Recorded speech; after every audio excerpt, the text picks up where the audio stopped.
طبعا النهارده بقى هنعمل ايه؟ طبق فته كده حلو قوي مع بعض. طبعا ده عيش ناشف انا جبته كده وقطعته حتت وحطيت له معلقتين سمنه كده حلوين بلدي طبعا. وكده انا يعني بحمصها كده شويه.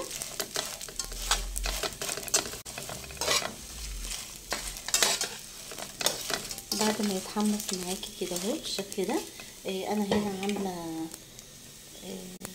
خل وثوم، هنحط عليه كده حبه وهو على النار كده، نقلبه كده تقليبتين. الريحه بقى طالعه ايه بقى مع الخل بقى في منتهى الجمال. وبعدين هنحطه معلقتين شوربه،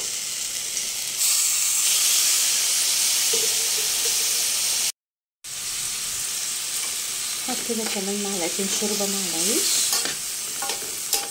بس يكتر كده حاجات بسيطه.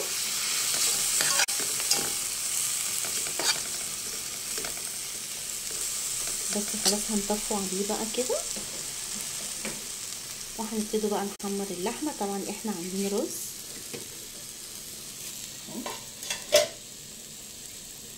انا حطينا كوبايتين رز وعليهم كوبايتين ميه وشويه ملح ومعلقه لبن بودره.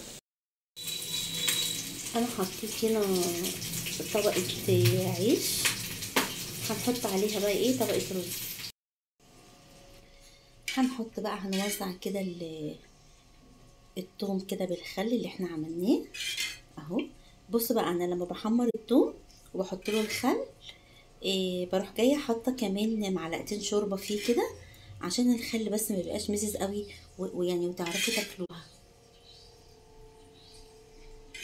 احنا طبعا هنا ما بنعملش فته بطماطم، في بلاد تانية محافظات تانية قصدي بيحطوا عليها طماطم، احنا مش بنحبوها كده بصراحه. يعني كفايه كده.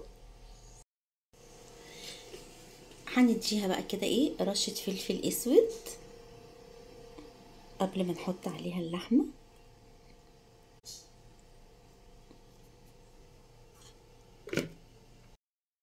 في هنا بيحبوا لحمه محمره وفي بيحبوا لحمه مسلوقه، فانا يعني عملت كده مسلوق على محمر.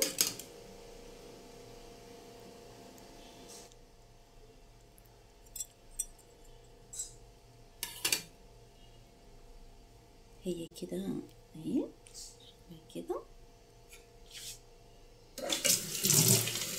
وده كده طبق الفته بتاعنا النهارده.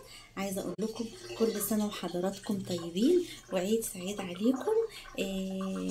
لسه بقى كده ان شاء الله الايام الجايه في العيد برضو لسه العيد ما خلصش، هنعمله بقى ايه احلى صينيه رقاق ان شاء الله. كده بقى يا رب الفيديو يعجبكم. لو عجبكم الفيديو شفتوا قناتي يا ريتكم تشتركوا في القناه وتفعلوا الجرس عشان يوصلكم كل فيديوهاتي. اسيبكم في فيديو جديد ان شاء الله واشوفكم على خير. مع السلامه.